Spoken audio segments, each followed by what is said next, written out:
शिवसेना की राज्यसभा सांसद हैं उद्धव ठाकरे गुट की प्रियंका चतुर्वेदी जुड़ गई हैं और केरल में बैठी थी, विशेष आग्रह किया तो जुड़ी हैं।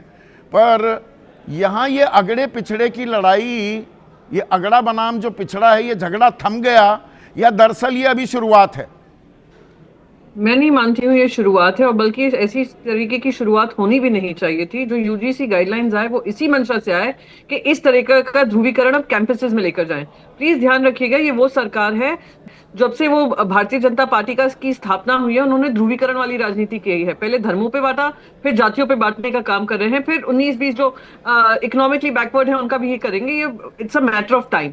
यूजीसी गाइडलाइंस एक उनके लिए एक टूल बन गया था कि कैसे हम आपस में जो हिंदुओं को इकट्ठा जो कर रहे हैं उसमें भी ध्रुवीकरण करके कैसे हम अपने वोट और बटोरे, यही काम हो रहा था। पर जो मेरा मेरा मानना ये था कि अगर आप एक कोई भूमिका निभा रहे हैं और आपको सुप्रीम कोर्ट ने मैंडेट किया है, हाँ आप गाइडलाइंस बनाइए अगेंस्ट रैगिंग, अगेंस्ट बुलिंग, पर आपने ऑलरेडी उस गाइडलाइंस के माध्यम से कह दिया कि सिर्फ एक ही वर्ग कंप्लेन कर सकता है, दूसरा वर्ग तो कभी कंप्लेन कर ही नहीं सकता, क्योंकि उनके साथ तो कोई बुलिंग ही नहीं होती होगी। वो लोग ऑप्रेसर्स हैं और ये लोग ऑप्रेस्ड हैं, पहली बात। दूसरी बात, वो इक्विटी स्क्वाड्स बनाकर कि स्क्वाड्स किस तरीके से निर्णय लेंगे, कोई भी बातचीत कर रहा है किस तरीके से निर्णय लेंगे, उनकी बातों से लेंगे, उनके एक्शन से लेंगे, या किसी परसेप्शन से कोई धारणा बनाकर रखी है उसके आधार पर लेंगे। तीसरा, अगर कोई फॉल्स केस लगा देता है, गुस्से में बचपना है, छोटे I mean after all they are 21-22 year old, कोई आपसी मतभेद में कोई फॉल्स केस लगा देता है, किसी का करियर बर्बाद हो जाता है, तो उसकी क्या पेनल्टी लगेगी? मेरा मानना बस ये था कि ये स्पष्टता होनी चाहिए और सबको इसका अधिकार मिलना चाहिए। मैं आपको एक आंकड़ा बताती हूँ, ये खुद लोकसभा में वहां पे रखा गया था, लोकसभा पे क्वेश्चन आवर में, स्टार क्वेश्चन नहीं था, अनस्टार क्वेश्चन था, ओरली नहीं जवाब दिया था, पर रिटन आंसर आया था। रिटन आंसर में पूछा था केसेस ऑफ सुसाइड कितने हुए हैं इन इंस्टीट्यूट्स ऑफ एक्सीलेंस जो माने जाते हैं, सेंटर ऑफ एक्सीलेंस, तो उसमें आईआईटी आ जाता है, आईआईएम आ जाता है, बहुत सारे आ जाते हैं। टोटल 2014 से लेकर 2021 तक 122 डेथ्स हुई थी, जिसमें से टोटल 68 सुसाइड जो पता चली थी स्टूडेंट्स की, हाँ वो सारे एससी एसटी ओबीसी मिलाकर थे, और 54 जनरल कास्ट के थे। आप ज्यादा अंतर नहीं है। तो ये समानता, और समानता की बजाय आप असमानता ला रहे हैं और आप ध्रुवीकरण कर रहे हैं कैंपसेस में, तो ये कहां तक सही था? मैंने ये नेचुरल कोर्स ऑफ जस्टिस के आधार नहीं, पर रखा इसके था अंदर भी कि आप इसके अंदर भी वो फेक न्यूज फैलाने की कोशिश भी हुई कि ये तो दिग्विजय सिंह वाली समिति थी, उसने ऐसी सिफारिशें दे दी, ये तो विपक्षी खेमे ने यूजीसी को, यूजीसी क्या करता। पर दरअसल 31 सदस्यों की ये समिति, उसमें 30 थे, एक पद वेकेंट, 16 तो बीजेपी के लोग थे, और इनकी भी सिफारिशें नहीं मानी गई कि डिस्क्रिमिनेशन आम सवर्ण छात्र के साथ भी हो सकता है। ये बोला था इस समिति ने, यूजीसी ने माना नहीं ये पैमाना। मैं फिर से आपको दोहराऊंगी, जो स्टैंडिंग कमिटीज होती हैं by the virtue of numbers जो बीजेपी के हैं, उस वर्च्यू के अनुसार हर स्टैंडिंग कमेटी में अगर पल्ला भारी होगा तो बीजेपी वालों का ही होगा। चेयरमैन कोई भी हो सकता है, चेयरमैन को विपक्ष के दल का हो सकता है। Chairman can not over rule. अगर ओवरवेलमिंगली जो वहां के मेंबर्स हैं जो अटेंड कर रहे हैं इस पे अपना अपना डिसेंट नोट डालते हैं या डिसेंट करते हैं, फाइनल रिपोर्ट सबकी बात सुनकर आती है। तो अगर फॉर एग्जांपल कोई स्टैंडिंग कमेटी ने डिसीजन लिया है, this can not be just मरोड़ ऑन द चेयरमैन कि ये चेयरमैन का काम है।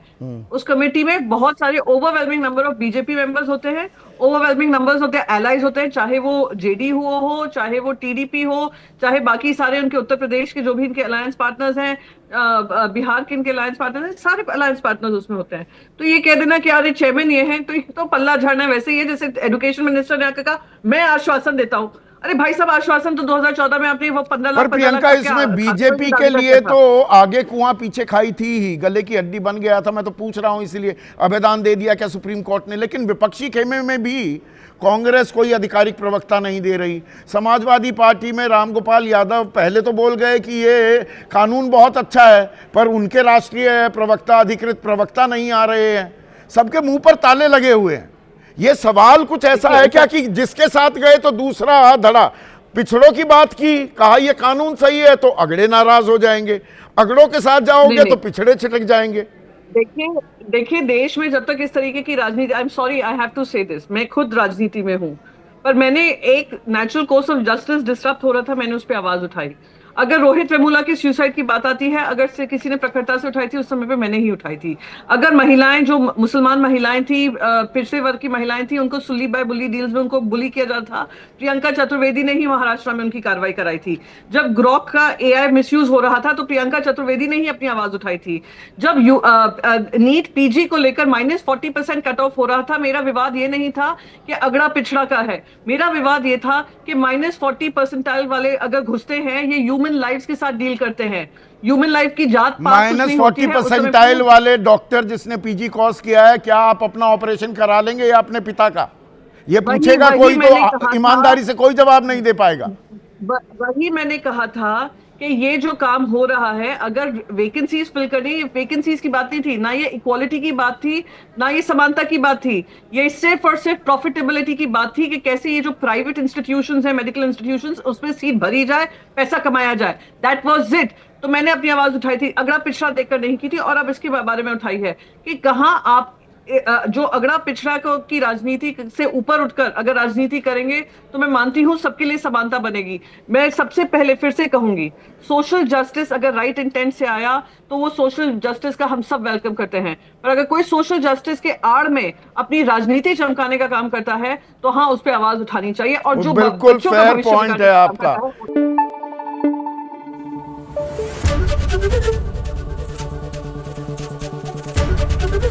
एबीपी न्यूज आपको रखे आगे।